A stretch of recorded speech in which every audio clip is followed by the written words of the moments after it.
Boa tarde a todos, boa tarde a todas. Estamos aqui hoje reunidos no dia 24 de junho de 2024 para realizarmos a banca de defesa de mestrado do meu orientando Luiz Guilherme Comar Freza, que hoje defende a dissertação intitulada More e Folk, J.K. Chesterton e o Reencantamento do Mundo.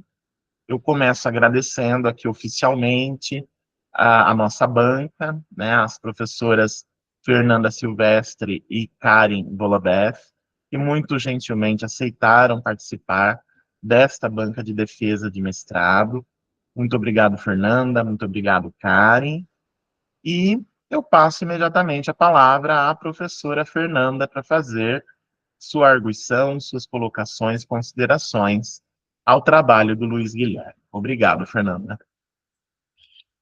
Eu que agradeço, né, o convite, Luiz Guilherme, né, a confiança de participar de mais uma banca, né, tão interessante no âmbito daquilo que a gente adora, né, então, sempre, assim, é um prazer, né, participar das bancas do CIDO, e agradeço a sua confiança, né, porque na qualificação não estive na sua banca, né, era a Renata, que, infelizmente, né, não pôde estar com vocês agora, né, na defesa, né, mas sinto presença de Renata no seu texto, né, de Paul e tudo mais, as contribuições que ela deve ter te dado, assim como a Karen, né, mas Karen está aqui para falar do resultado, né, e Renata não, mas enfim, né, sigamos, né, eu vou falar um pouco, assim, no geral do seu trabalho, um trabalho muito bem escrito, né, adorei também o título do trabalho, né, e você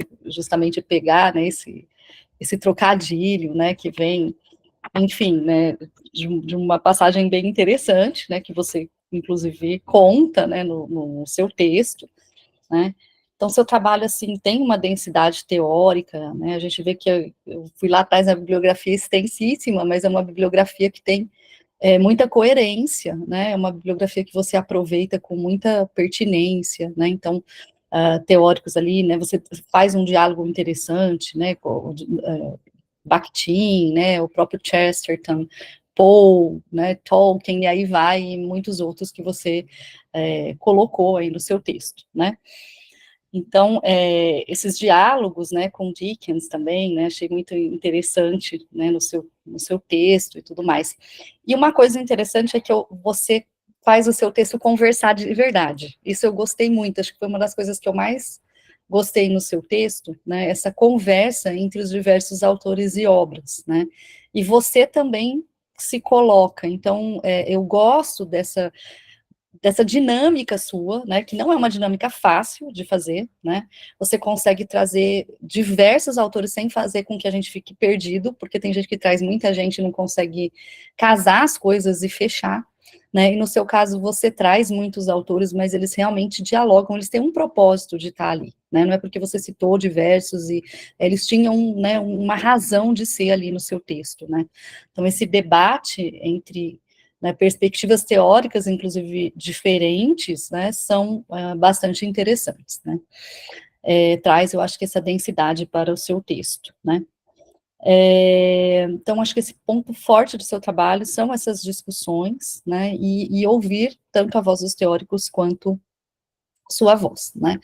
É um trabalho também inovador, né, você mesmo cita no seu texto, né, que Chesterton, ele está renascendo, sendo redescoberto, né, e o quanto da procura deles, a Karen participou de uma banca minha recentemente, da Emanuele, que também trabalhou com Chesterton, né, que não era, assim, em princípio, o que ela ia realmente focar demais, mas aí acabou que o trabalho, né, ela trabalha com Tolkien, mas veio muito forte, né, essa teoria.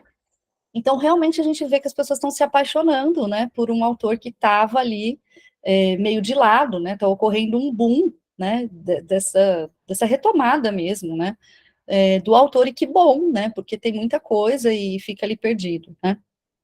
Então, você fala dessa importância, né, para esse estudo na seara do fantástico, então você vem como um dos primeiros aí a divulgar, né, realmente no Brasil, trabalhos que envolvam a teoria do autor, isso é muito importante, né, para os nossos estudos, porque tudo que, assim, tem muita coisa que a gente, né, vai falar Todorov, claro, a gente não foge, mas, né, já está ali, né, todo mundo conhece, vem, então trazer outros autores, né, para que as pessoas conheçam, né, comecem a utilizar também as teorias, isso é muito relevante, então eu acho que, né, embora seja um trabalho de mestrado, é um trabalho inovador até pelo fato de você trazer, né, então, um autor pouco estudado, né. Então, te parabenizo pela escolha, né, pela busca desse trabalho novo, né, e, enfim, né, seu trabalho tem como objetivo, você coloca lá, né, a questão da busca por um encantamento ou reencantamento, né, que você já coloca lá no seu título, né, do mundo, que se dá, então, por meio, né, dos mecanismos da narrativa de investigação, né, que é uma coisa interessante e paradoxal, né, porque quando a gente geralmente foca na questão da razão, né, e das histórias de detetive que costumam ser muito exatas, você faz esse caminho inverso e aí a gente vê que há essa possibilidade, né, que em princípio é algo que não combina, mas que depois, né, você prova para a gente que é possível, né, e como é possível. Então, é um trabalho também bastante interessante, né, nesse sentido, porque foge, né, daquela coisa mais comum, né, e regular, que é a análise dessa perspectiva, né, dessa perspectiva mais de investigação, no sentido mais clássico dela, né. Então, seu trabalho é bem interessante, né, e inovador também nesse sentido. Gosto também das divisões que você faz, né, você começa com a introdução, né, falando do Chesterton, né, e eu acho muito legal uma frase que você traz dele, né, que a coisa mais fantástica de todas costuma ser o fato exato, né, eu acho isso super interessante, e é mesmo, porque às vezes a gente não percebe, é um pouco daquela coisa do Freud mesmo também, né, do Anne Hamlet, né, daquilo que vem, né, do familiar que está retomado, então isso me remete um pouco a isso, né, desse familiar que torna estranho, ou que a gente não percebe por muito tempo e parece, né, que é familiar, mas nele tem algo que pode ter um outro lado, né. Então é bem interessante, né, isso que você, essa citação dele, né, é bastante interessante, né. Eu acho que, assim, o Chesterton traz para a gente também algo incrível, né, que é essa nova fórmula de história de detetive, né, que você expõe bem, que você fala, não tem crime, né, não tem criminoso, né, mas tem um detetive, né. Então foge também do que é, né, a clássica história, se a gente for pegar lá uma Agatha Christie da vida, né, e entre outros aí famosos, né, a gente foge disso. Então ele inova, né, esse gênero, né, policial, como você coloca, né, quer dizer, ele já falava disso antes, né, então é incrível, assim, né, então trabalhar com esse outro aspecto, né. E lá no Clube dos Negócios Estranhos, né, como você cita, não tem crime, tem excentricidades, né, que são coisas que são muito ligadas no Fantástico. E eu acho maravilhoso, eu tenho ficado bem intrigada, eu tenho uma aluna também que está trabalhando com narrativas policiais, mas não nesse sentido que você está, no sentido clássico mesmo, enfim, né. Mas a gente vê, assim, quanta coisa ainda tem para ser trabalhada, e quando eu fui orientando também, eu comecei a ver essa proximidade mesmo, né, que tem algumas ligações entre o fantástico e essa narrativa criminal, e tudo isso tem me interessado bastante, né, essa investigação. E aí veio o seu texto, nossa, eu achei tão bom, porque eu falei, que legal, ele trabalha com coisas que estão me interessando, né, e nessa perspectiva, assim, diferenciada, né. Você também ressalta, né, que essa questão do reencantamento, né, do mundo por algo racional, por meio do racional, né, essa fusão, de certa forma, né, do modo mimético realista com o fantástico, traz o Cesarani, né, para discussão. Gente, desculpa o meu cachorro atrás, tá, mas não tem como, ele late forte. Enfim, mas é interessante como você traz, né, e ressalta, né, essa questão do reencantamento. Então, foi uma ideia boa sua, né, de trazer isso, né, enfim, uma sacada sua muito inteligente, né. Outra coisa que também me chamou a atenção, né, é o fato de você falar dessa narrativa né, policial do Chesterton, né, ser justamente apreciada porque ela destrói mistérios, né, e não porque ela cria mistérios, né. Então, eu concordo, mas eu acho assim, sim, porque destrói mistérios, mas a criação também eu acho que é importante, assim, lógico que ela tem um diferencial, né, mas a excentricidade é uma forma de criação de também mistério, porque tudo que é excêntrico não é do nosso âmbito normal, né? Mesmo uma excentricidade que não seja do âmbito do fantástico, né? Vamos supor, sei lá, né? Eu tô caminhando na rua e aí eu vejo, né, uma pessoa caminhando na rua, sei lá, de biquíni, né? Para aquele contexto não é, né? Causa um estranhamento, né? Mas aquilo te chamou a atenção, então isso não é do âmbito do fantástico, né? Ou do insólito, ou do maravilhoso, enfim, do que você quiser chamar, né? Que foge aí ao real, entre aspas, né? Então, acho interessante você falar isso, né? Mas acho que talvez você pudesse colocar isso de uma outra forma, talvez, porque também porque cria. Eu acho que a excentricidade, de certa forma, é que ela vai levar a isso. Só que o plus dele é justamente o quê? Né? Essa questão da destruição. Né? Então, não sei, quero te fazer só essa colocação, te provocar, que pode ser uma bobagem isso que eu estou falando, mas é te provocar só para você ouvir você um pouquinho, se você quiser me falar alguma coisa sobre isso.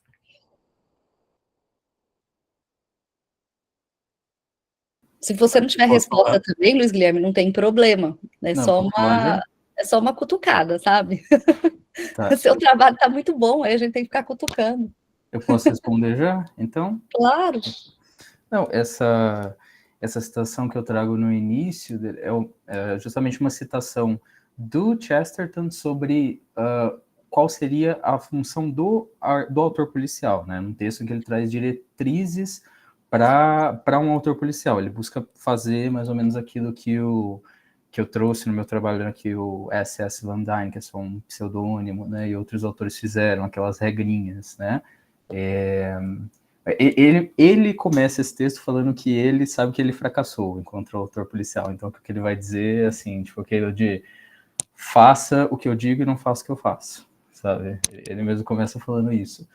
Mas eu trouxe, então, para uma perspectiva para ver a centralidade que não isso de resolver, simplesmente de chegar a uma resposta a partir daquilo que foi criado, né, a partir do que as pistas e o crime construiu, e se chegar à resposta, e aí sim é a resposta que importa, mas que o processo, né, o caminhar da investigação que é central, porque ele fala isso meio que buscando a perspectiva inversa, né? Ele fala que o autor de histórias policiais não é louvado porque ele cria mistério, mas porque ele destrói, para dizer que o mistério ele deve levar a algum lugar, ele deve levar a uma resposta, para condenar aqueles autores que não fazem a resposta ser clara ao fim, não fazem tudo se elucidar, né?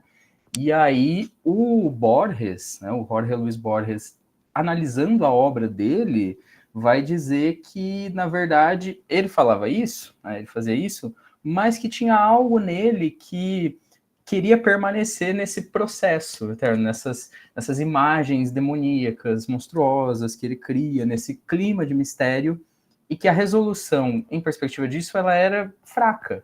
Ela não fraca, mas que ela não era aquilo que mais permanecia para o leitor. O que ficava mais vívido para o leitor era justamente esse processo.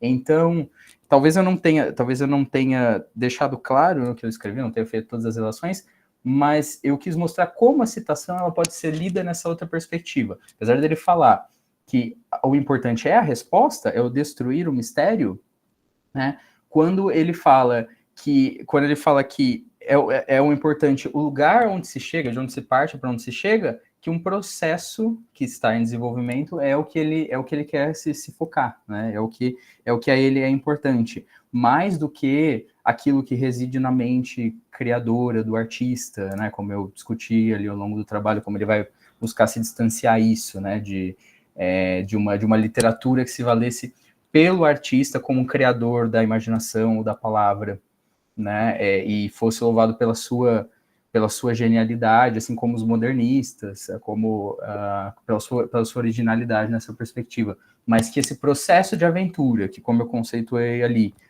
está relacionado a redescobrir as coisas que já eram familiares, né, justamente, mas que são vistas por essa nova perspectiva, essa aventura para ele é um importante acima de tudo. Mas a sua leitura, ela é correta nesse sentido. Talvez faltou eu aprofundar, eu deixar mais claro o que eu quis dizer com essa citação. Luiz Guilherme, não, obrigada. Agora ficou bem mais, assim, claro. Eu acho que talvez você pudesse colocar, não é fazer muito, não, é só, sabe, falar alguma coisinha nesse sentido, porque a sua explicação foi super, assim, elucidativa, né, e as mesmas, né, com certeza.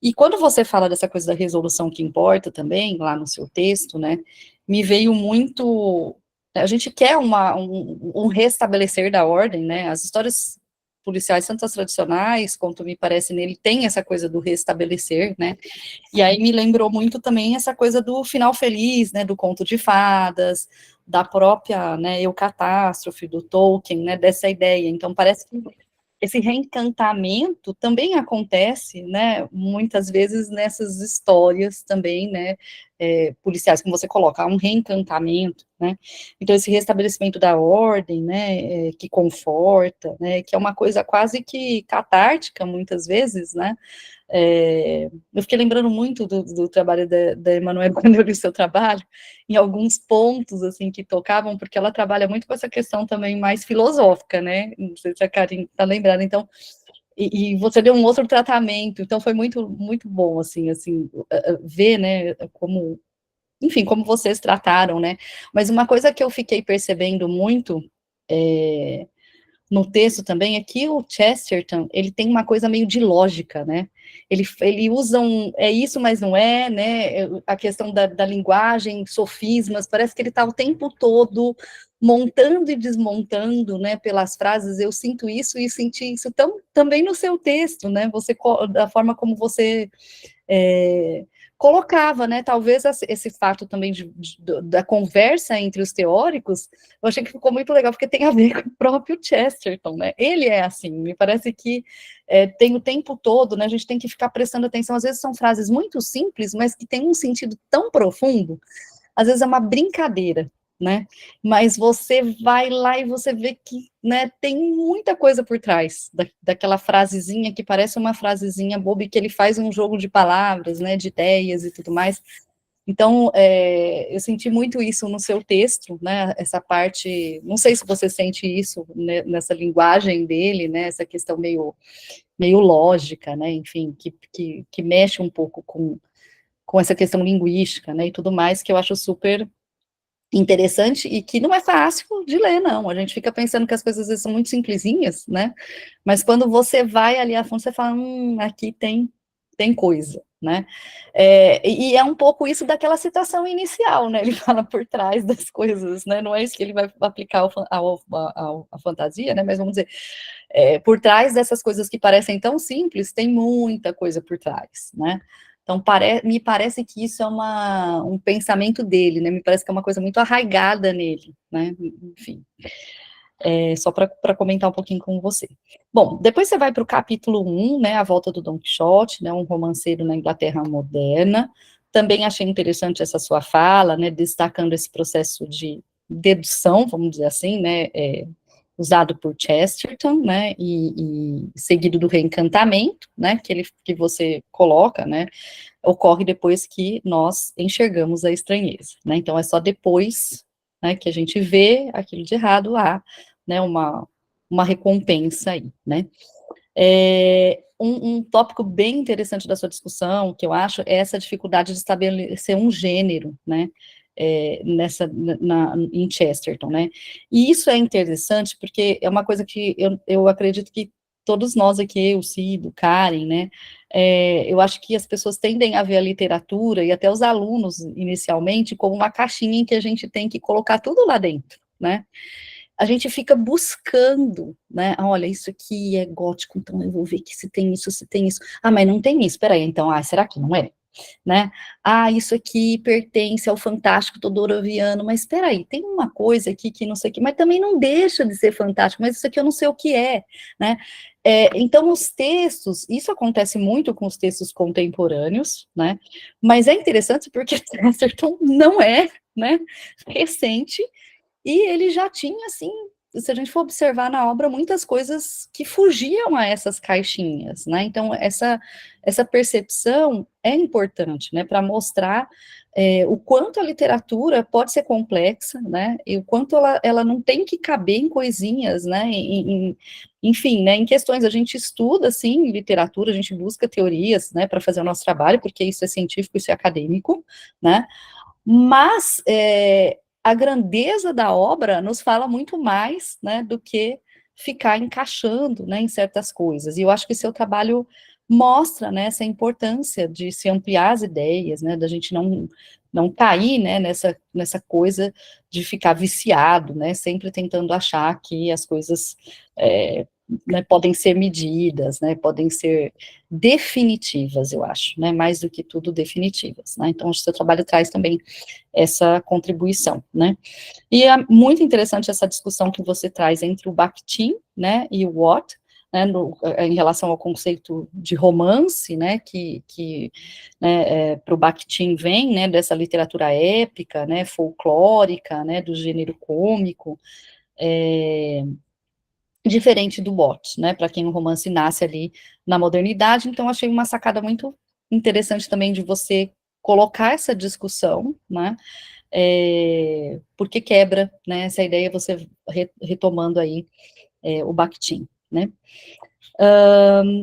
Daí você vai falar, então, depois lá na página 32, sobre as histórias de detetive, né, eu tenho um parágrafo que você começa lá como Chesterton também, né, então você fala dessa poesia da vida moderna, né, o voltar a atenção para a trivialidade, né, que provoca o retorno para uma emoção em descobrir mistérios ocultos, né, do locus do homem moderno, né, e a cidade como um universo, como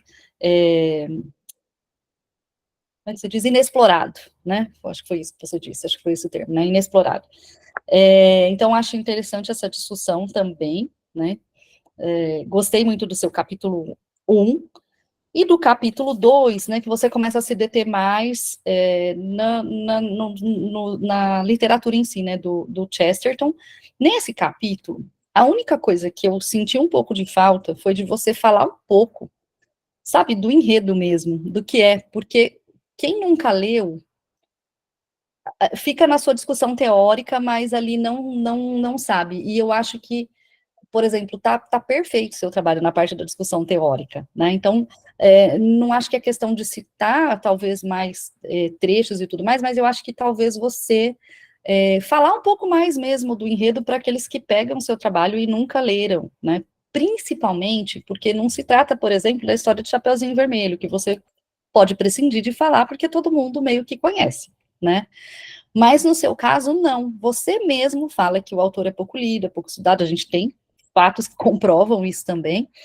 Então, talvez, quando você for falar dessa obra literária, fazer sabe, um pequeno resumo, enfim, né, contar um pouquinho do enredo para que, na hora da discussão, as pessoas não fiquem perdidas, porque nem todo mundo vai ter a chance de ler. Claro que alguns vão ler e vão falar, nossa, que legal, preciso ler, né? Outros não vão, né? Mas quando você conta mais, há uma possibilidade maior dessa pessoa se interessar por isso. Nossa, tá falando disso? Né? Então, eu gostei do jeito, né, que está sendo falado, não sei. Aí eu queria te ouvir também, assim, se você sentiu isso, ou enfim, se você acha que, de repente, é uma bobagem, né, da minha parte, mas se você pensou em algum momento, né, em colocar alguma coisa ou não. Bom, eu vou começar, então, pelos apontamentos anteriores, só pelo anterior, né, só para complementar o que você falou de que todo objeto, para o Chesterton, ele esconde muito mais por trás, né, ele esconde algo que, sim, eu tentei trazer muito dessa perspectiva, e tinha até um pouco mais de teoria abarcando outras áreas para fora da investigação para falar disso que infelizmente não couberam aqui. O que eu queria muito colocar, mas o Cido sabe bem o quanto que ele teve que me podar várias vezes para fazer tudo caber, porque senão ia abranger muita coisa, mas assim, de fato, que ele manifesta assim, vários textos, até de uma maneira humorística, né? Isso foi, assim, sentido, né, essa talvez mania dele, né, com o trivial, com o universo do homem comum e as coisas que pertencem ao homem comum, era um motivo pelo qual os modernistas faziam piada dele. Assim, há um texto da Catherine Mansfield em que ela faz uma paródia do que o Chesterton falaria sobre uma vassoura, certo? Sobre aí que ele começa a florear lá sobre a vassoura, sobre o passado da vassoura, né? Toda a honraria das velhas senhoras, das mães de família que a vassoura carrega por trás, tudo aquilo que você pode ver quando você olha uma vassoura, né? E é algo que, de alguma forma, ele iria fazer depois, em alguns textos, né? Ela acabou acertando, né? Assim, porque ela encara, né? Assim como aquilo que eu mencionei, né? A ironia que está inerente ao próprio romance policial, né? E conforme mais como o Northrop Frye diz, né? Ele é um gênero típico das épocas irônicas, né? E por essa ironia se retorna ao mito, né? Ele acredita nisso não pela ironia, mas pelos próprios mecanismos, porque ele vê uma sinceridade nos mecanismos, né? De olhar para o real ali. Então ele iria fazer isso. Tem um livro de crônicas dele, o Tremendas Trivialidades, em que uma das primeiras crônicas, ele se chama O que eu encontrei nos meus bolsos, What I Found in My Pockets. E aí ele começa a retirar as coisas, vou enumerar, e dizer como que aquilo leva a imaginação dele para outros recantos, né, com as coisas mais simples que ele encontrou, né, os botões da camisa, os penny dreadfuls que ele lia, moedas, e tudo. E aí chega um momento em que ele fala assim, eu até gostaria de seguir esse inventário, e gostaria de falar sobre a dignidade, né, a dignidade das abotoaduras, né, o quão extraordinárias são as abotoaduras, mas eu acho que o tempo dos grandes épicos já passou, né, para fazer isso. Então, e aí ele para. Então, é algo que ele iria de fato exercitar muito, e que muito soa assim, né, soa cômico, né, depois tem um outro texto, um outro artigo em que ele vai dizer sobre o romântico na chuva, e ele vai falar aquilo que eu falei, né, sobre como que os românticos, na leitura de Don Quixote, para eles acertaram de uma certa perspectiva, né, como o idealismo de Don Quixote era aquilo mesmo, existia um mérito naquilo, ele vai começar a dizer sobre como é interessante você se molhar na chuva, né? Não ter um guarda-chuva, se molhar, para perceber como que o guarda-chuva é um objeto fantástico, né? Assim, é um objeto que vem muito a calhar. Ele vai começar a dizer também como que é impressionante você se molhar na chuva e como que isso pode ter efeitos para várias pessoas, como que o que os românticos veem nesse, né, aquela imagem do dançando na chuva, né? Como que os românticos veem nisso. Tem uma perspectiva acertada aí. Então ele sempre tem isso daquilo que se esconde, né, por trás dos objetos banais. E aí, agora então passando para aquilo do enredo do Clube dos Negócios Estranhos, foi uma preocupação minha, assim, na verdade, sempre que eu faço uma análise, eu fico meio com isso na minha cabeça, assim, dizer, mas talvez eu não esteja dando um panorama geral do enredo, mas nesse caso especialmente, eu quis fazer isso de uma maneira processual, porque eu quis casar com a história um dos contos do Sherlock Holmes, ali, né, o intérprete grego. Eu começo por ali, por uma cena, né, do intérprete grego, do Sherlock Holmes, e aí mostro como que as relações se estabelecem. Então eu quis partir dessas relações dos personagens, né, para ir apresentando eles aos poucos, e também para manter a estrutura do livro, porque eu queria, aquilo que você falou de quebra-cabeça, né, de que vai montar algumas coisas para depois desmontar, eu queria manter o mistério sobre a revelação final de que é o Basil Grant o presidente do Clube dos Negócios Estranhos. Eu não queria dar essa...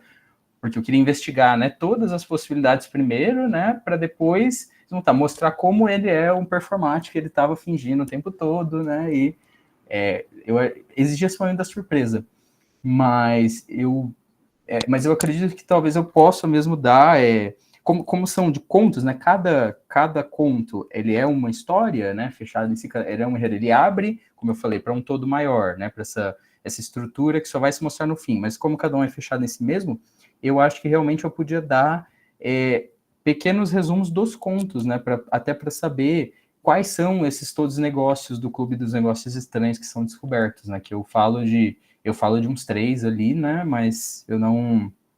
Depois eu não falo dos outros contos, né? Então eu acho que realmente é um apontamento bom para se fazer no início do texto.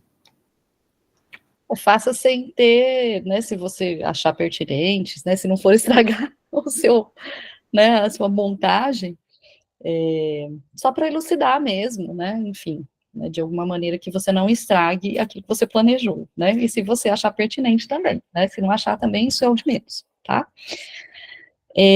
Uma outra coisa que você, lá na página 51 também achei interessante, quando você discute, né, aquela frase que ele fala, literatura é um luxo, a ficção é uma necessidade, né, e então interessante essa coisa, né, você coloca essa ficção como uma ficção barata, né, você diz lá, e a literatura talvez, então, você esteja se referindo a essa literatura mais canônica, né, e tudo mais.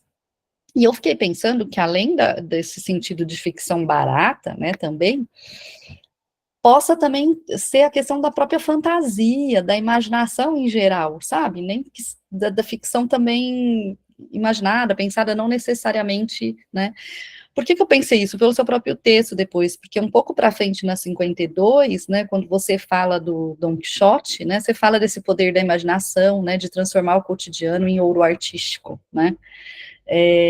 Então, acho que isso também, né, eu acho que nem só a ficção barata, né, mas a fantasia em si, a imaginação, né, tudo aquilo que você pensa, tal, mas isso é uma coisa minha, só me veio à cabeça, tá, não precisa colocar nada nisso aí, tá ok, mas é algo que me veio.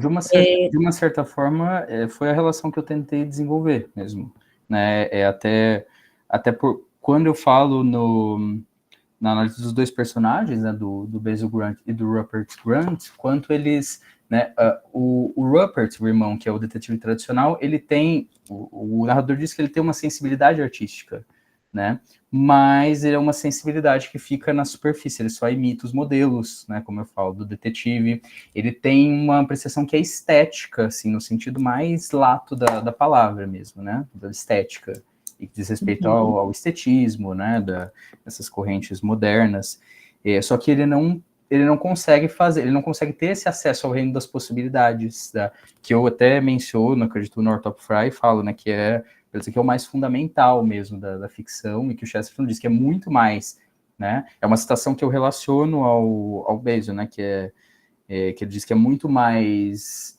importante e profundo que um personagem, esse fato do mitos, né, que um personagem possa performar de uma maneira desimpedida qualquer extravagância da imaginação é muito mais profundo e muito mais importante do que as regras da boa arte, né, que seria essa arte acabada, né, o que o George chama de formas artísticas. Então foi sim uma relação que eu tentei fazer. Eu anotei aqui agora nesse ponto, né, deixar mais clara a relação, porque ela de fato é a relação central. Uhum. Não, eu acho que muitas coisas aqui também que eu ia falando mais para frente, eu não vou me demorar muito mais, já estão meio que contempladas, né? Quando você fala também a relação do romance policial, né, com a aventura, né, do processo de ação, né, que o Chesterton usa, né, então também gostei desse mistério, né, que parte do corriqueiro, né, que o romance é um estado de espírito, né, estar pronto, né, como você fala, para viver uma aventura. Então, é bem interessante isso que você traz. E aí, assim, então, só vou te perguntar uma outra coisinha, né? Na verdade, duas que tinham. Uma tem a ver com isso que você está acabando de falar, né? Com essa... Você cita o Oscar Wilde, né? A questão do estetismo, que você está falando agora, né? Então, que me veio também isso, né? Da arte pela arte, né? Sem essa função política e moral e tal. E aí eu quero te fazer uma pergunta para você, tá? Então, Chesterton tem uma visão, e você, né? Qual que é a sua visão sobre arte? Você concorda com essa visão dele? O que é arte para você? Né? É arte pela arte ou não? enfim, qual é a sua posição? E uma curiosidade que me veio é como você chegou a essa ideia do seu trabalho, né? Eu fiquei curiosa em saber como é que você levantou, né, essas ideias, foi lendo, como é que você percebeu, como é que nasceu esse trabalho seu? São as duas últimas coisas que eu quero te perguntar, não vou mais me alongar. Então, eu acho que eu vou começar pelo inverso, pela segunda, porque vai desembocar de uma certa maneira na outra. O meu trabalho, eu comecei a desenvolver minhas reflexões com a professora Karen, que aqui está, que me ajudou bastante, inclusive.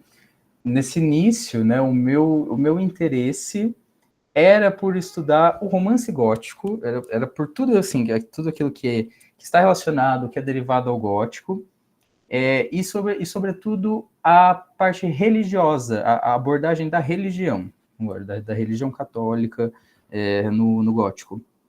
E aí, então, desenvolvendo as reflexões, eu tinha coisas que me interessavam e que eu tinha a intuição de que elas estavam relacionadas de alguma maneira, né?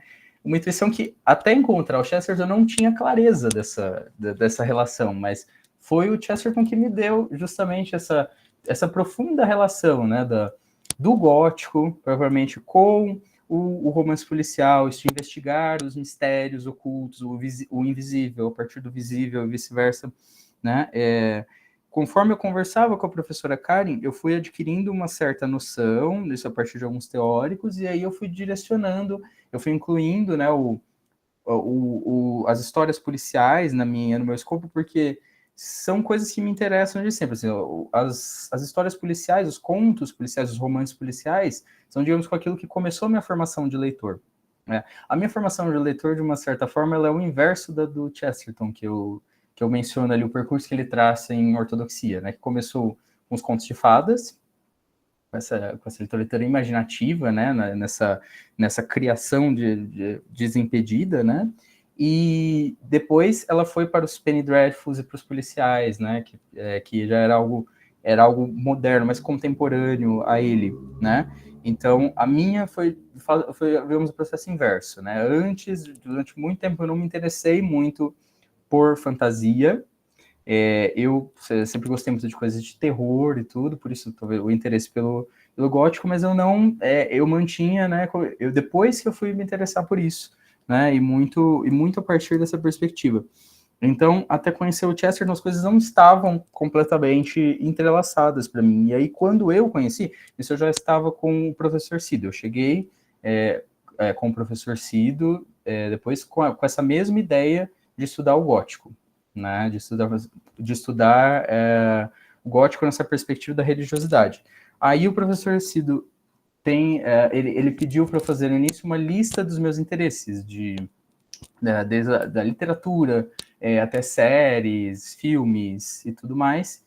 E foi aí, nessa minha lista de interesses, eu estava começando a ler o Chesterton nessa época, foi aí que eu percebi como o Chesterton, ele incluía aquelas outras coisas que eu queria estudar, como ele incluía nisso.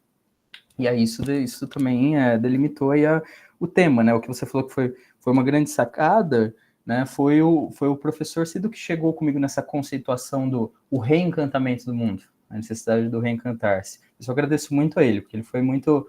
ele realmente deu um substrato muito grande para o meu trabalho, ele me ajudou muito direcionar essas coisas. E aí, então, você perguntou da minha visão sobre a arte nisso, quando eu li aquilo que o Chesterton fala, quando o ensaio ele está falando do nonsense, né? E aí ele vai colocar em perspectivas duas coisas, a arte pela arte e esse propósito de servir alguma coisa na sociedade, que eu já sabia que era um embate, né? Eu sabia pelas aulas traduzido que era um embate entre o Oscar Wilde e o Bernard Shaw, um embate que existiu aí nesse período na história da literatura. A hora que eu li aquilo, e deu estalo, eu falei, é isso, porque assim, eu nunca vi nenhum dos dois sermos como se bastasse, né? Nenhum dos dois extremos, assim como se bastasse um ao outro, né? Eu sempre tive, eu tenho, assim, desde a da graduação, a perspectiva da importância de não se meter, não atar a literatura a propósitos, né, definidos, assim, a literatura servindo para isto ou para aquilo, porque isso gera, e a gente vê isso no universo acadêmico, no universo de pesquisa, isso gera muitas vezes interesses muito estreitos, né, um escopo de interesses estreito,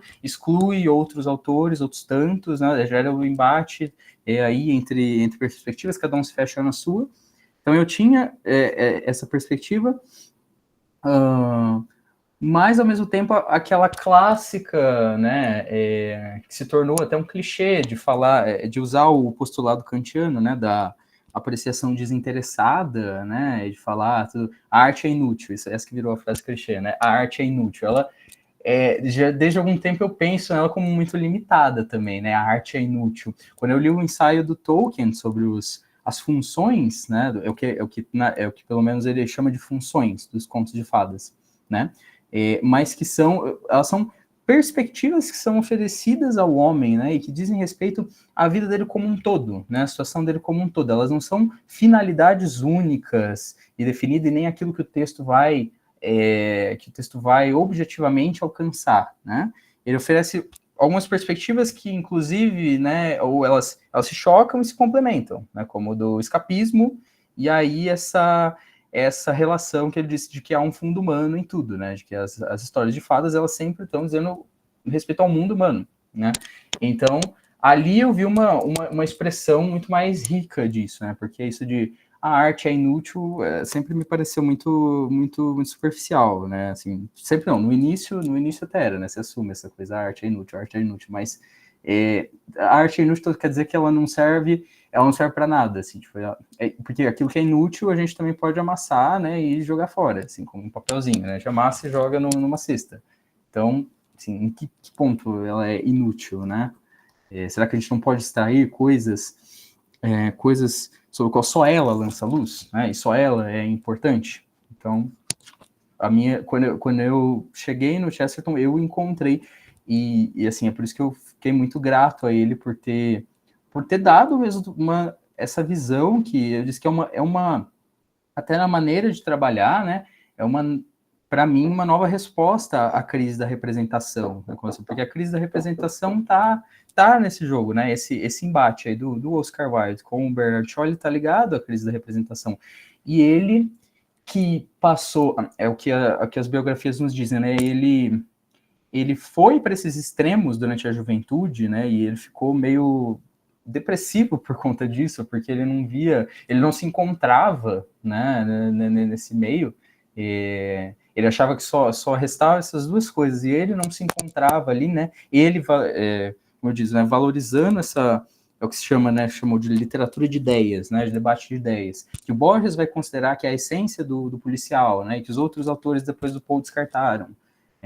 Ele valorizando isso, mas não querendo usar dessa maneira para conver lições, né, para a sociedade, lições que se encontrassem com o homem moderno nas suas buscas, como Bernard Shaw, né, e não usando como maneiras de formação partidária, sociológica mesmo, né? Ele que sempre valorizou essa dimensão da contação, né, e de modelos, de aquilo que ele diz no Dickens, né, que na verdade o irmão dele diz, né, de contar as extravagâncias da vida, as possibilidades extravagantes da vida. Ele que tinha isso, ele se sentiu perdido.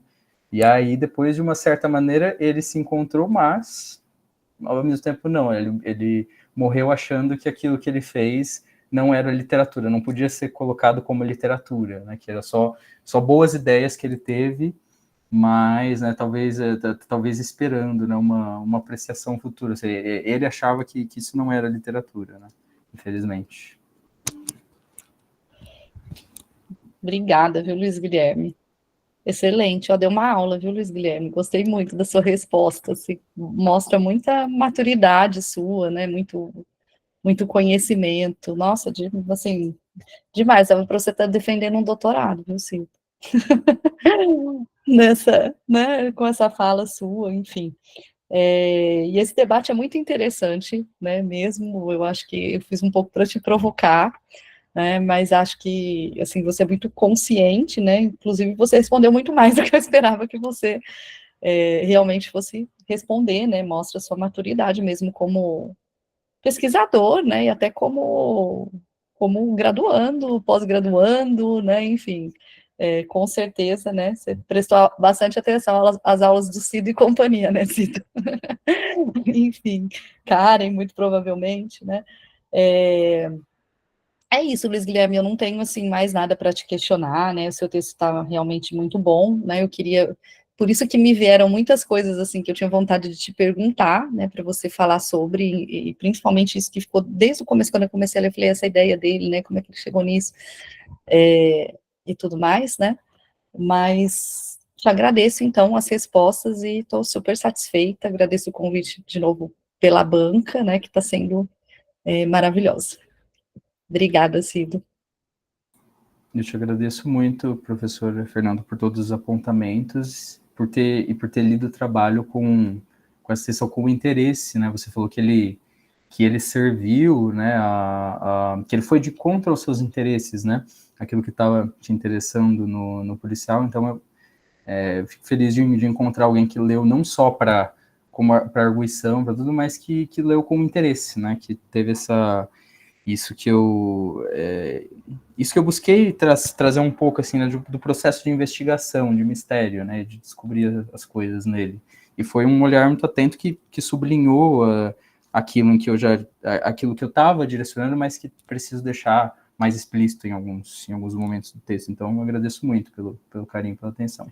Foi ótimo conhecer seu texto, assim, e a gente se sente interessado porque o texto também tá bom, né, porque você traz coisas para a gente que faz com que o seu leitor se interesse por, né, então também é mérito seu isso, né, porque a gente não, né, se o trabalho tá ruim, a gente passa, a gente dá contribuições e tudo, mas é muito diferente, né, quando te suscita coisas que te fazem refletir, né, então a gente fica associando, nossa, isso, né, tem a ver com tal coisa, porque o trabalho é bom, né, porque o trabalho traz para a gente algo que a gente possa refletir, tá, então parabéns, Luiz Guilherme, parabéns para o Cido também, né, pela ideia, para a Karen lá no seu projeto de ideia, né, enfim, todos que contribuíram aí de alguma forma com o seu trabalho. Obrigado, Fernanda, pelas colocações, pelas questões colocadas. Foi belíssimo poder assistir a sua conversa com o Luiz Guilherme. Muito obrigado. E obrigado pelas palavras também. Eu fico muito grato. Bom, então eu passo imediatamente a palavra à professora Karen para fazer suas colocações, suas contribuições, sua arguição. Muito obrigado, Karen. Bom, boa tarde a todos mais uma vez, para ficar gravado, né? Registrado na gravação. Cida, eu quero agradecer o convite, né? A oportunidade de estar aqui e ver o trabalho do Luiz Guilherme nesse formato definitivo, né? Estar aqui ao lado da Fernanda para discutir esse texto, que realmente é um prazer enorme para quem está lendo. É um texto que está muito bem feito. Eu acho que na qualificação ele já estava muito adiantado, já tinha um amadurecimento muito bom, e agora ele ficou realmente um trabalho, como é que a gente fala assim, redondinho, né? Um trabalho que realmente não tem pontas soltas, um trabalho, né, como a Fernanda já disse, né, denso, bem acabado. A gente vê assim com muita clareza que é um trabalho feito assim com muito capricho, muito rigor, muita objetividade, né? O Luiz Guilherme leu uma bibliografia de peso também, né? E como a Fernanda também já disse, não apenas ele usou essas obras, mas ele soube usá-las para fazer uma discussão muitíssimo bem acabada, né? Eu acho que o seu trabalho dá um exemplo de como de como deveria sempre ser, e infelizmente não é, né?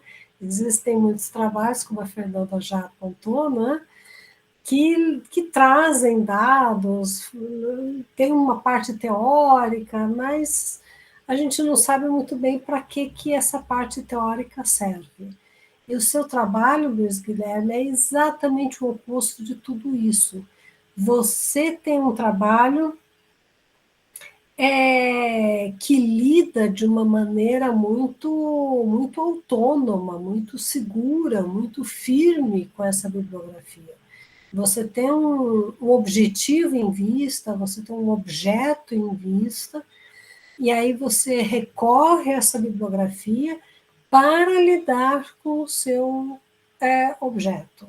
Então, realmente, como a Fernanda disse, você tem um amadurecimento de pesquisador, de pensador, que na verdade está além, né? Está muito acima do mestrado. Então, você e o Cido assim, estão de parabéns assim, desde o início, né?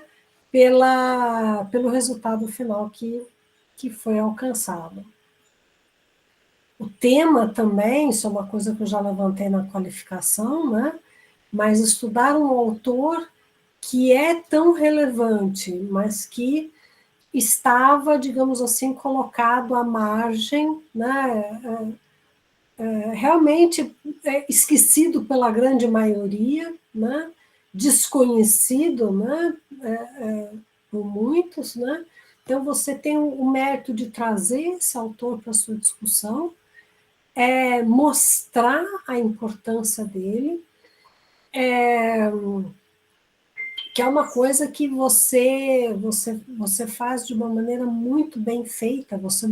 Você traz o Chesterton para o seu trabalho, você dá voz a ele, você faz com que os leitores vejam, entendam, acompanhem, né, a importância do pensamento dele dentro da reflexão sobre o romance, dentro da reflexão sobre a literatura, dentro da reflexão, na verdade, do que é a cultura do ser humano, né? A literatura como um elemento fundamental para essa construção cultural, para essa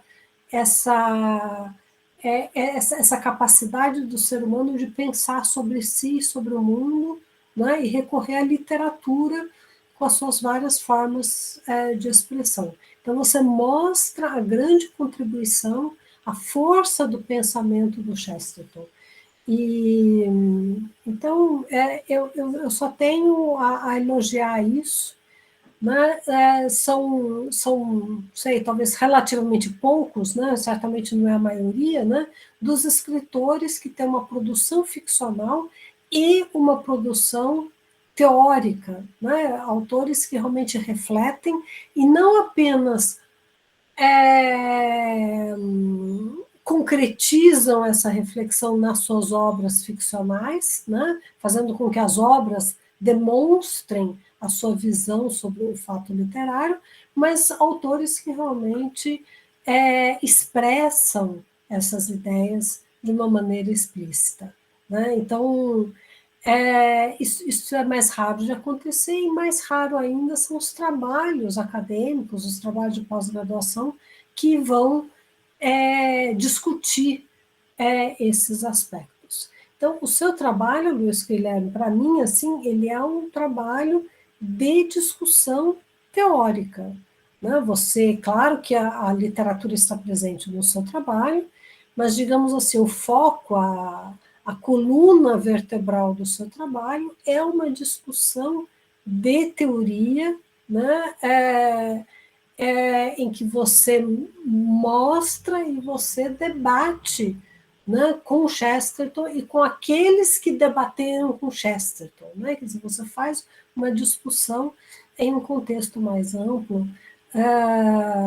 Então, o seu trabalho está muito bom, muito bem acabado, e eu faço minhas todas as palavras da Fernanda de elogio ao seu trabalho.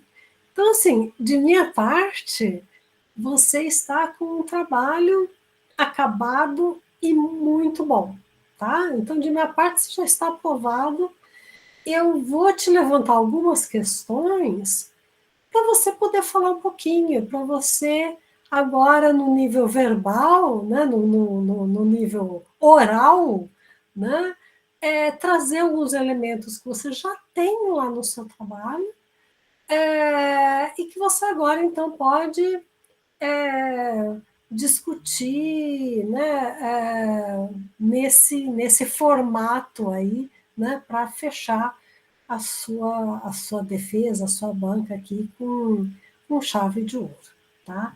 Então, são coisas que você trata no seu trabalho, e aí você pode, né, se for o caso, é,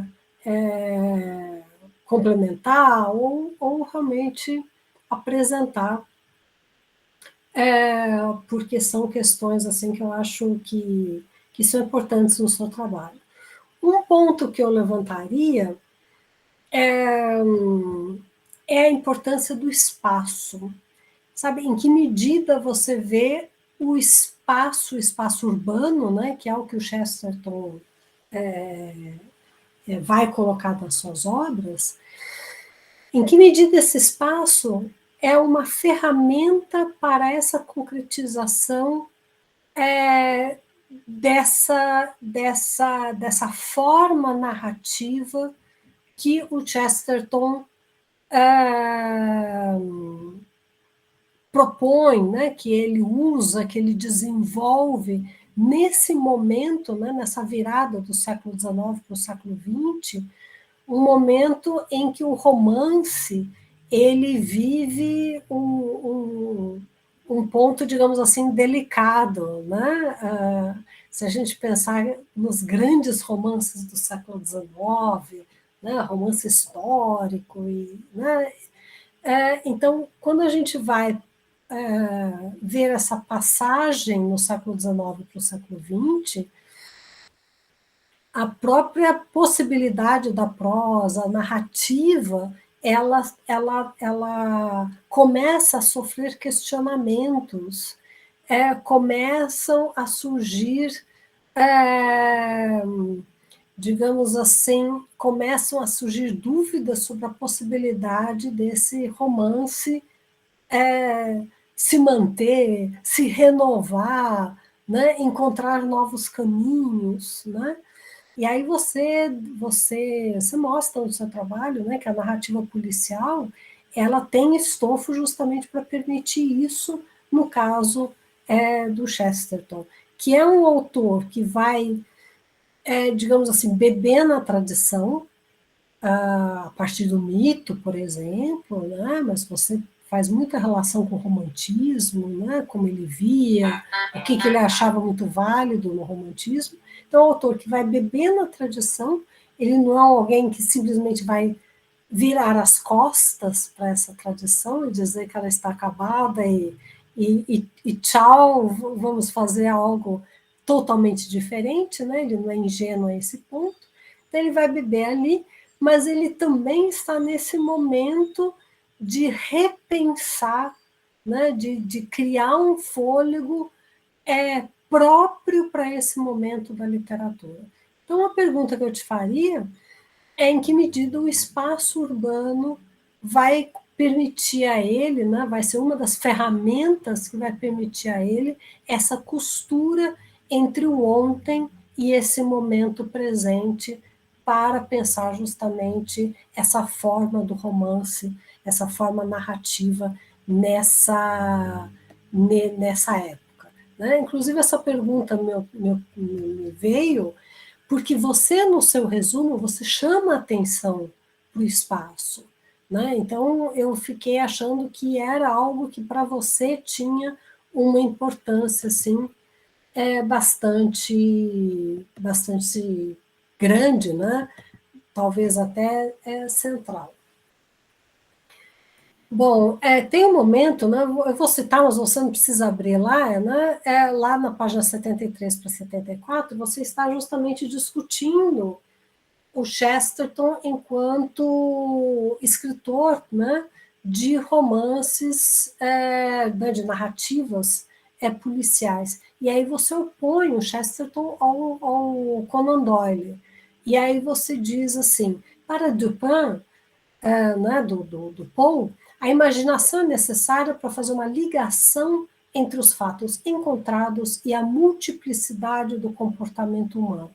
Ou seja, né, quer dizer, aqui você chama atenção para esse elemento que para o Poe é muito significativo, né? Não só os fatos, aquelas pistas, aqueles elementos mais concretos, mas a literatura buscando, na literatura policial, buscando levar em conta, né, equacionar também a parte humana, que é muito variável.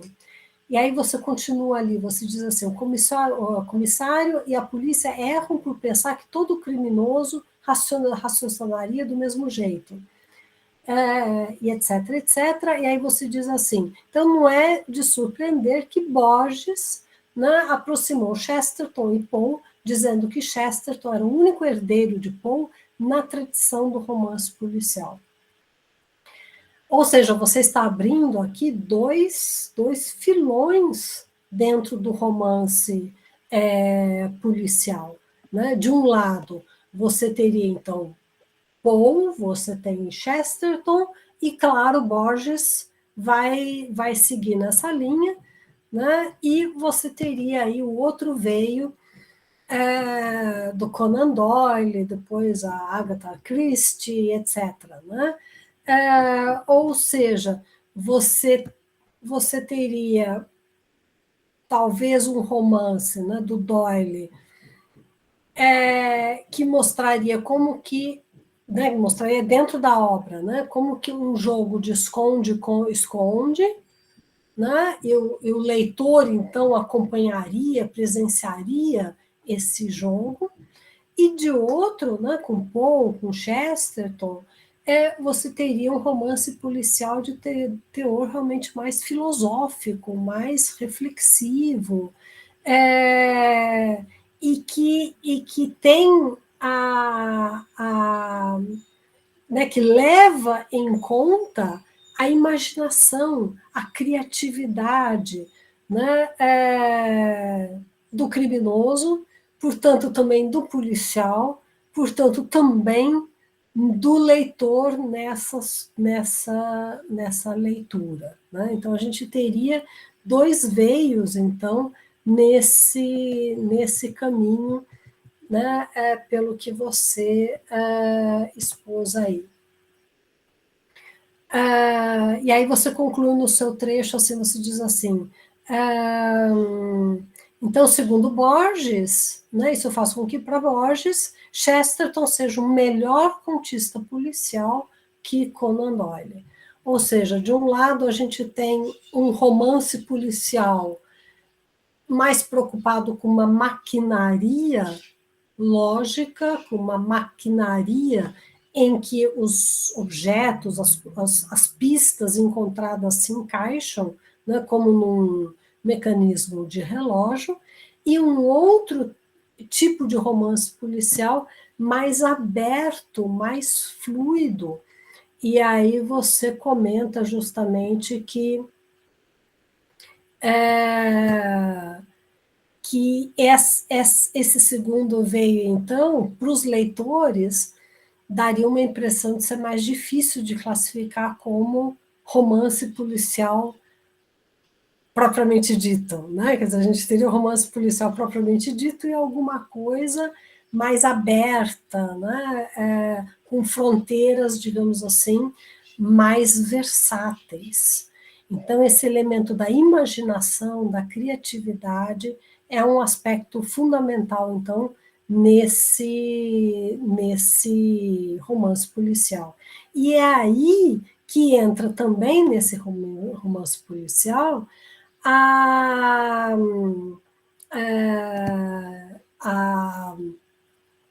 a questão do mito, né? O emprego de uma dimensão mítica, que é onde a tradição entra na obra do Chesterton. Né? Então, você diz assim, que eu não anotei a página aqui, mas você diz que o Chesterton ele não cria um mito novo. O objetivo dele não é criar um mito novo. Eu acho que nesse ponto eu suponho que ele esteja se distinguindo aí de Tolkien, né? O mito em Chesterton seria, então, algo que não é fictício, algo que não é artificial, mas, ao contrário, alguma coisa que tem significados mais antigos, mais arcaicos, mais tradicionais, sentidos mais sagrados, né? Se a gente for pensar no Eliade. E aí eu perguntaria a você se essa relação do Chesterton com o mito, ela se aproximaria da visão dos românticos, ou teria também elementos em comum com a relação com o mito dos modernistas, ou se realmente o Chesterton entra por um caminho todo próprio, todo típico dele mesmo,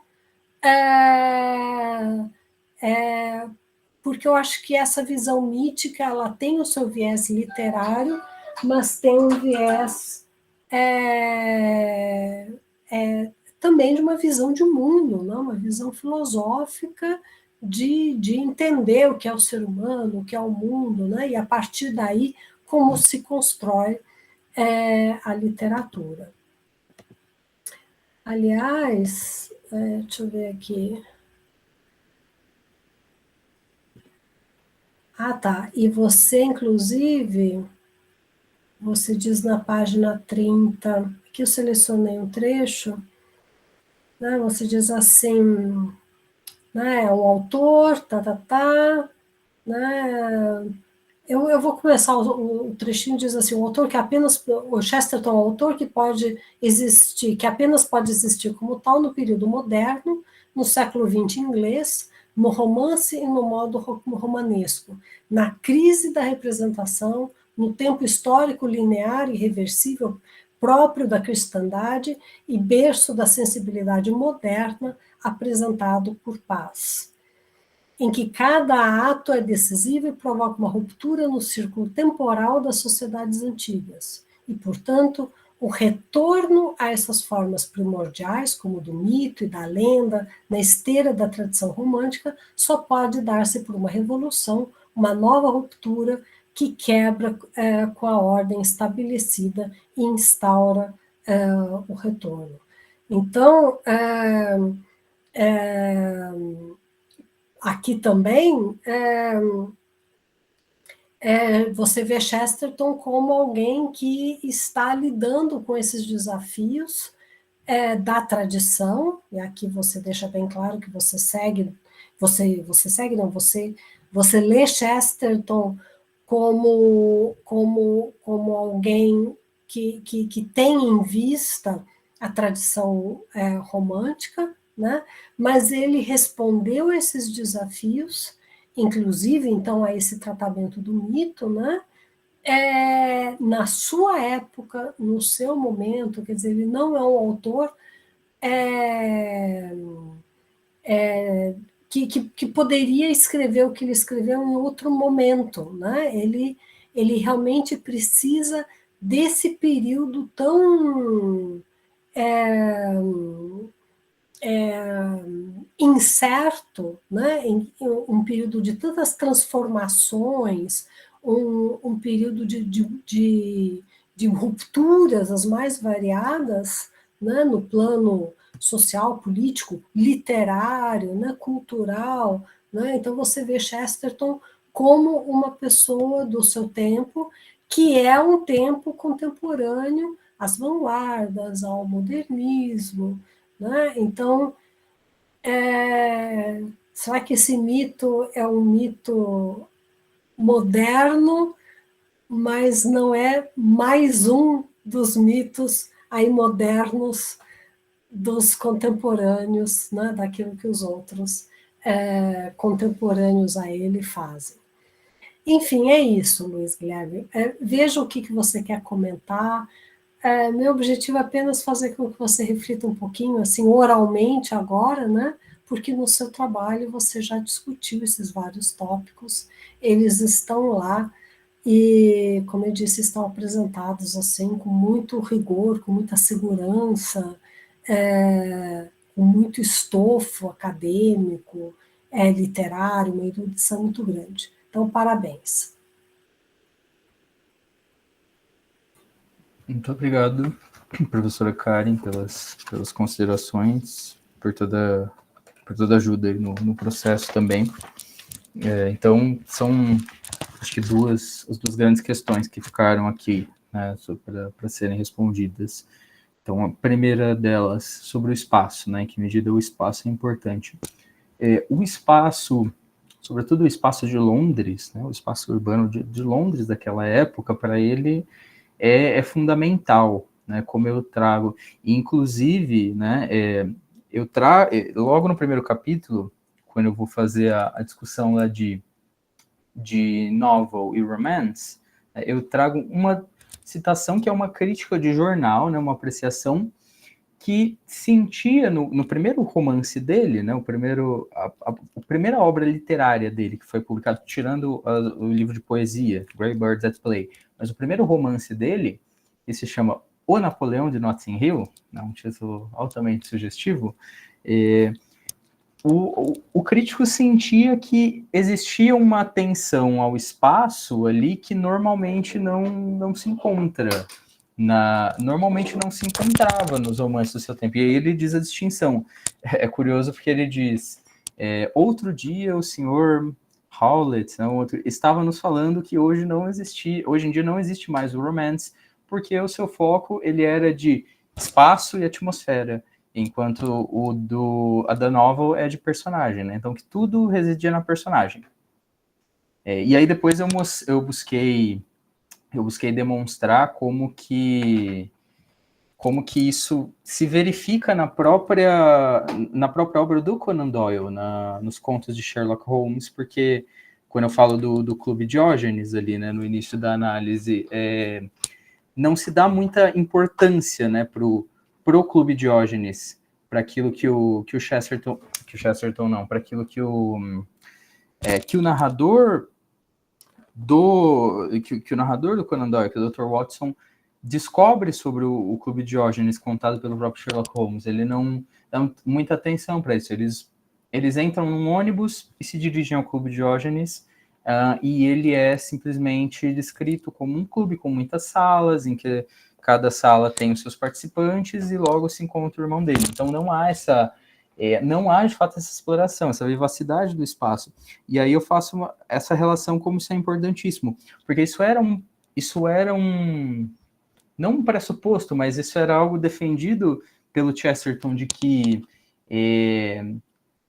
para o romântico, isso ele defende, para o verdadeiro romântico, o mais importante é o seu pedacinho, né, o seu lugarzinho, o lugar em que ele vive, né?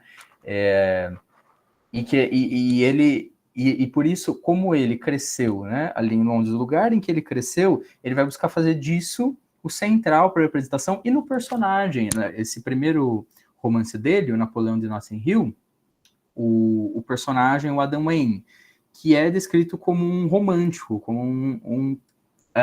um jovem ingênuo que cresce, a única coisa que ele conhece é aquele lugarzinho de Notting Hill e mais a rua em que ele cresceu ali.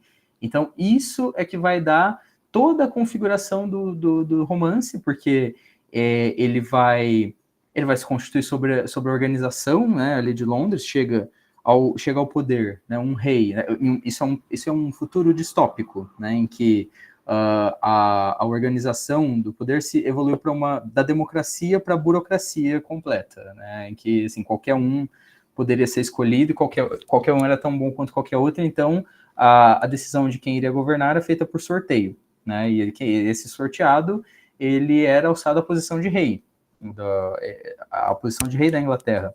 E cai, então, no sorteio, um personagem que teve esse despertar por um fenômeno bastante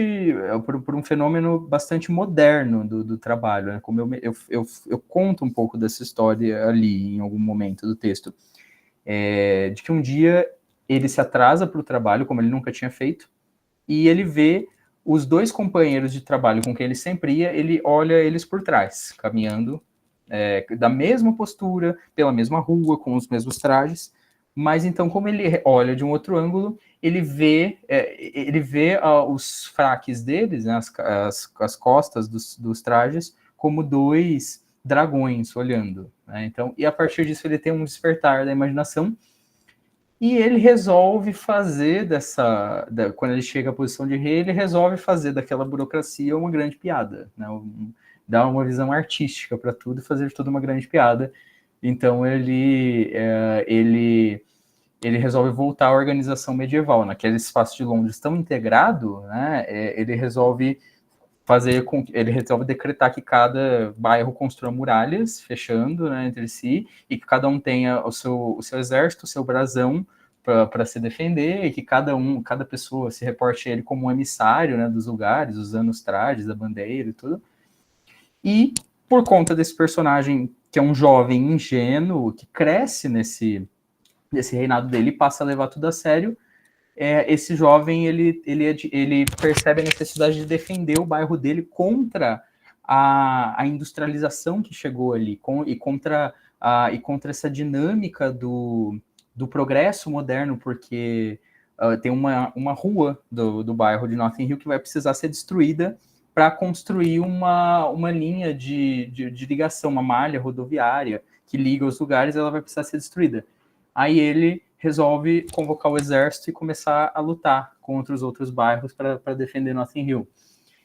Então, veja, isso é essencial e faz-se uma discussão, né, então, dessa importância do espaço urbano ali dentro do romance, né?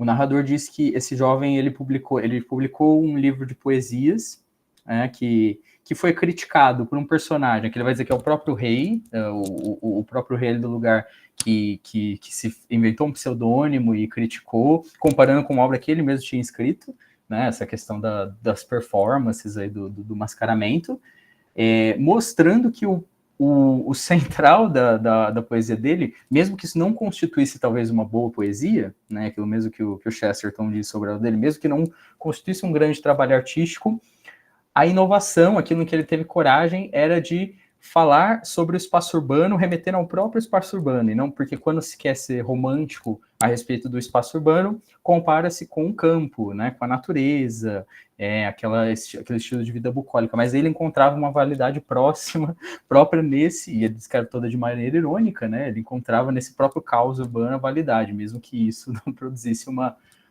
não produzisse poesia, né.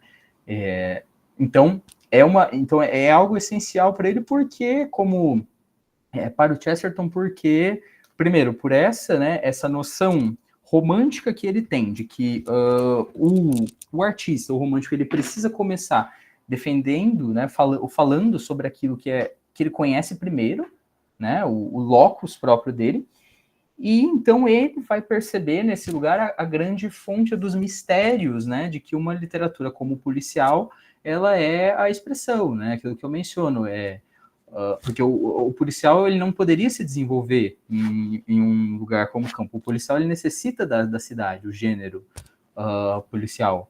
Então, para ele, toda essa questão daquilo que se esconde numa virada de ruas, no cruzamento das ruas, o próprio fluxo de pessoas, você ter pessoas passando, né, a todo momento, rostos que você vai ver uma vez e não vai ver mais, identidades que você vai ficar imaginando, que é a questão do homem na multidão, do Poe, né, com qual eu faço a relação. Isso é essencial. Na abertura do segundo conto do Clube dos Negócios Estranhos, o livro que eu trago, o início é com o detetive, o Basil Grant, e o narrador Swinburne andando no típico ônibus de Londres que tem 2 andares, né? Eles estão no andar do topo, andando, e eu cito na introdução o que o narrador diz, né? Que para eles estar em um ônibus era algo perfeito, mas estar como é? conversar sobre uma colina, né? Tipo, se tivesse uma conversação em uma colina, um lugar bucólico, é algo muito bom. Mas conversar em uma colina que anda é um conto de fadas. Ou seja, o ônibus urbano ele é mais especial porque ele é uma colina que anda, ele é mais curioso. E por eles estarem nesse ônibus, no segundo andar, eles veem um homem que o Basil Grant imediatamente diz que o semblante dele diz que ele é a pior pessoa do mundo, que ele fez uma espécie de pacto demoníaco, aqueles bigodes dele mostram arrogância, de tudo, e que ele é um homem que esconde algum segredo. Então, parecido, né, com o homem da multidão, ele faz isso, é uma relação que eu até gostaria de ter feito, né, que eu gostaria de ter aprofundado, eu não chego a fazer a relação desse conto com o homem da multidão, eu acabei não tendo espaço mesmo para isso, por conta do tempo. É uma relação que eu gostaria de ter feito. Mas tem essa relação com o homem da multidão, né? Ele vê esse homem e sabe que tem mistérios para serem investigados. E ao fim a gente vai descobrir que era um mascaramento. Que ele diz no conto, né, que o grande mistério do mundo está no visível, não no... não, qualquer um que não julgue por aparências, né, pelo visível, é um tolo, né? Isso se relaciona com uma frase do Oscar Wilde: o mistério do mundo está no visível, não no invisível. Então ele dá a impressão de que ele mesmo percebeu isso pelaquela situação dele, né, que a aparência dele chamou a atenção, e no fim a gente vai descobrir que era mascaramento, porque ele já sabia de tudo aquilo por ser o detetive, por ser o presidente do Clube dos Negócios Estranhos. Então o espaço urbano começa esse locus que, ao mesmo tempo, esconde e revela, né, os seus segredos, como as ruas, né? Tá tudo ali muito plano, muito retilíneo, você vê tudo acontecendo, mas na virada de rua aquilo já se esconde. Isso adquire uma configuração muito especial no romance, o que é o romance mais famoso dele, que é O Homem que Era Quinta-feira. Na parte mais emblemática, assim,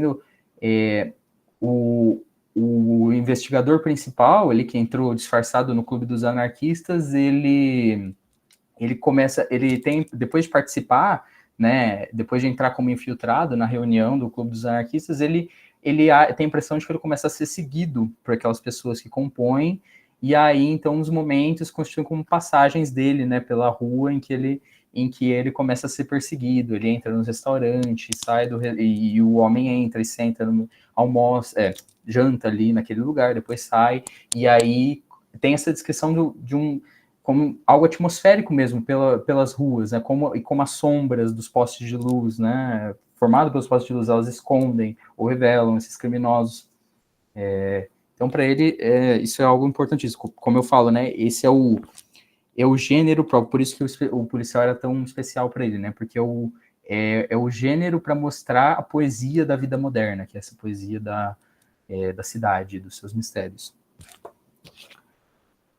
Aí, então, vou passar para outra pergunta que a professora fez, que é sobre a visão dele do mito, né? Eu tento fazer no meu trabalho, né, eu tento partir isso já iniciando no capítulo 2, mas mais especificamente no capítulo 3, né, de como que ele concordava e discordava dos românticos e dos modernistas ao mesmo tempo nisso, né, porque o aspecto que ele valorizava nos românticos, né, como eu digo, era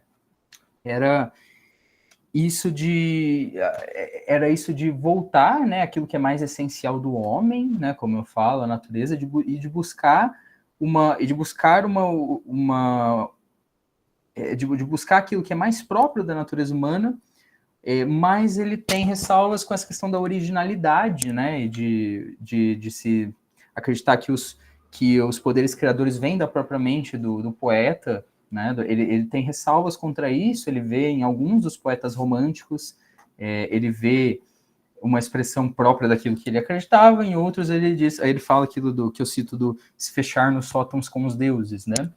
É um caráter que está, por exemplo, expresso, né, sobre o William Blake, que está na obra do Harold Bloom, né, no Abaixo as Verdades Sagradas, né? Ele diz que ele faz essa discussão sobre o Blake, né, que o Blake apesar de todo o espírito rebelde dele, na verdade ele mostra aquilo também da tradição e do talento individual, né? Ele não poderia colocar abaixo as verdades sagradas, é o que o Herdman fala, porque ele depende, né? Ele não pode fugir disso, né? Ele depende do grande código, da mitologia bíblica, ele depende do seu Adão, né? Do seu demiurgo, de Cristo, né? Ele depende de todas as figuras e figuras de outras mitologias, e ele faz tudo com base nisso, né? Então, há essa questão, né, da tradição e do talento individual. Eu só peço um minuto que eu vou colocar meu computador aqui, só vou esticar a tomada porque vai acabar a bateria. Pronto, só isso. E então, ele também enxerga isso no Blake, então ele valoriza, né, ele valoriza esse aspecto do Blake de se voltar para o imaginário como uma ferramenta para render a realidade, né, render os objetos aos quais nós nos acostumamos, né, ele vai, na biografia do Blake, falar disso, mas ele tem ressalvas com os românticos a partir do momento em que eles chegam nesses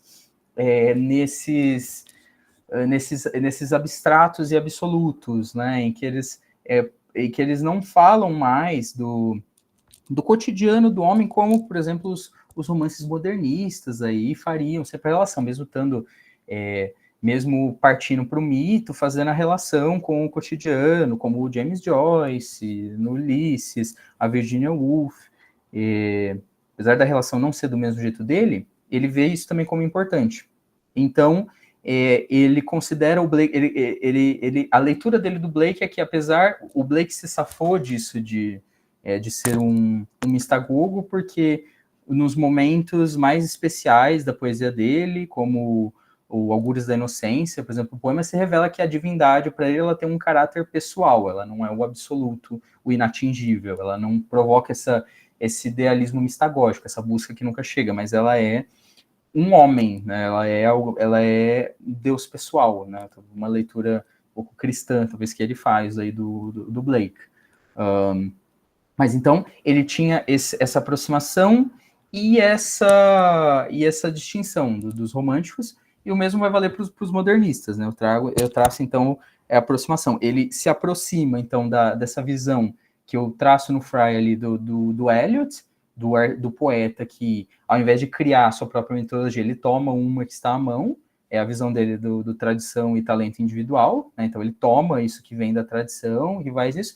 Ele parte disso, mas ao mesmo tempo, né, ele sente falta, né, quando vira puramente uma questão de referenciação, né, e sem se respeitar o mito e o universo das fadas na sua ontologia própria, né. Talvez até faltou aqui uma relação que eu ia fazer com Ulisses, por exemplo, né, como as relações em que Ulisses do James Joyce tem, né, a descida ao Hades, né, ele vai encadeando cada um dos capítulos. Então, o capítulo do luto, né, o capítulo 6, a descida ao Hades, ele encadeia, só que aquilo é só uma relação, né, assim, então não faz nós irmos para o universo das fadas e ao mesmo tempo permanecermos no nosso, né, que é a visão que fala, a visão estereoscópica que o Chesterton defende.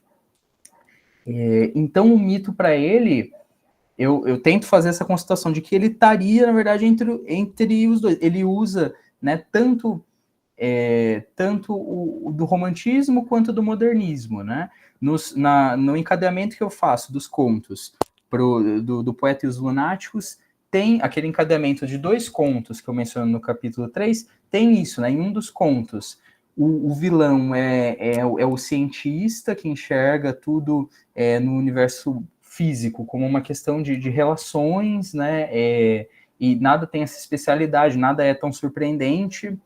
Esse é o vilão do conto, digamos, e a perspectiva do detetive é que antes vê a flor, o peixe ali como deuses, sejam antes sacrificar tudo no altar hediondo da flor e do peixe do que ver eles como apenas uma flor ou apenas um peixe. Eles não são apenas isso.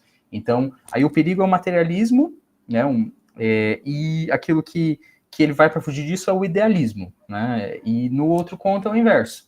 né? No outro conto, o vilão, né, é aquele homem que partiu para o idealismo, né, que se acha dono de poderes divinos, né, que a obra coloca como lunático, né, ele falaram tanto para ele, né, que ele tem o poder de mudar as coisas, mudar o tempo, né, fazer chover, que ele passa a se considerar como de poderes divinos, ele vai para o materialismo, para a dimensão física dos limites humanos e diz para ele, né, que aqueles perigos, né, do idealista são os perigos verdadeiros, né, que pelo menos o materialista ele sabe botar os pés no chão do mundo. Então ele está entre esses, né, entre essas dimensões do mito, e eu acho que ele aproveita as duas, né, assim, eu acho que ele se vale das duas, tem obras que vão relacionar ele com os românticos, vão colocar ele como um romântico. Eu tenho um livro que eu não mencionei, eu mencionei, mas não esse trecho exatamente no meu trabalho. Um livro de história da literatura inglesa, qual que é o autor do Clockwork Orange, Laranja Mecânica, enfim, é o pseudônimo dele. Eu tenho esse livro que ele escreveu com pseudônimo. Ele diz que ele coloca o Chesterton e o Belloc, o companheiro dele, como os últimos românticos. Ele coloca eles fala que eles são os dois últimos românticos na Inglaterra, e ele encerra o livro aí. Ele coloca eles justamente por essa força da imaginação do Chesterton, que não encontrava lugar, ele coloca ele coloca na estrela dos românticos. E aí tem obras, né, há obras que vão repensar essa relação do Chesterton com os modernistas para mostrar como ele, né, isso, né, dele buscar a tradição, né, e de buscar aquilo que é mais comum ao homem, como que isso filiaria ele ao modernismo, né? Seria um outro projeto de modernismo, ali uma outra espécie de modernismo, e até por essas questões da sátira, como eu coloquei, da performance, né, de como os personagens têm uma dimensão performática, né, nunca é o mito único que eles estão desenvolvendo, nunca é só aquela criação única, tem muito disfarce irônico, né, tem muitas perspectivas que se cruzam por isso, e que estão ali para o leitor desvendar, né, esses mascaramentos. Então vão aproximar ele já de uma visão dos modernistas. Então ele é aquele que está ali, ele vai ora para uns para se colocar contra os outros, ora para os outros para se colocar contra aqueles lá, né? Então eu diria que a relação dele com o mito está entre os dois, né? A gente sente aquela retomada que eu falei, né? Aquela retomada especial das formas simples, que não é a mesma maneira que o James Joyce retoma, por exemplo, mas a gente sente também algo de muito moderno nessa característica irônica, performática dele, pelo menos na minha visão, que é essa visão que eu busquei desde da minha leitura, da minha análise do Clube dos Negócios Estranhos, e no capítulo 3, sobretudo, né? Então, todos aqueles pares que eu coloco, né, ali, o idealismo, o materialismo, né, como eles vão se encadeando, são também, né, como é o título como está no título do capítulo, né, de entre romantismo e modernismo. Aí que está o projeto estético dele, eu falo, né, reside entre os dois, né, entre o romantismo e o modernismo. O título é o romantismo prático, né, por isso que eu chamo, entre romantismo e modernismo, né, por isso eu acho esse termo, né, o romantismo prático, que ele diz na sua obra, né, que o homem moderno ele precisava de um romantismo prático. Isso é o que configuraria ele. Então, é isso. Eu não sei se eu respondi exatamente as perguntas da professora, se eu divaguei muito, mas eu busquei... Tá perfeito, Luiz Guilherme, tá ótimo mesmo. Estou satisfeitíssima. Parabéns, viu, para você e para o Cido. Muito obrigado, Karen, pela colocação, por ter promovido aí a fala do Luiz Guilherme. Então, eu gostaria de agradecer mais uma vez a Fernanda e Karen, né, por terem realizado aqui essa belíssima arguição, né, de mestrado. O trabalho do Luiz Guilherme aí muito bom, muito bem desenvolvido, muito bem articulado. Bom, então agora nós vamos dando prosseguimento ao protocolo. Eu, a professora Fernanda e a professora Karen vamos nos retirar aqui da sala virtual. Eu vou parar a gravação aqui. Nós vamos para uma outra sala virtual, vamos fazer a deliberação e voltamos em seguida para divulgar, né, para então divulgar o resultado da defesa de mestrado do Luiz Guilherme, né, a divulgar aqui o resultado. Então, assim, não há necessidade de vocês saírem da sala, podem continuar, Luiz Guilherme também não precisa sair, né? Claro, se quiser, pode ir tomar uma água e tudo mais, ir ao banheiro, aí fecha, né, a câmera. Nós não devemos nos demorar, tá? A gente volta logo. Então, até daqui a pouco.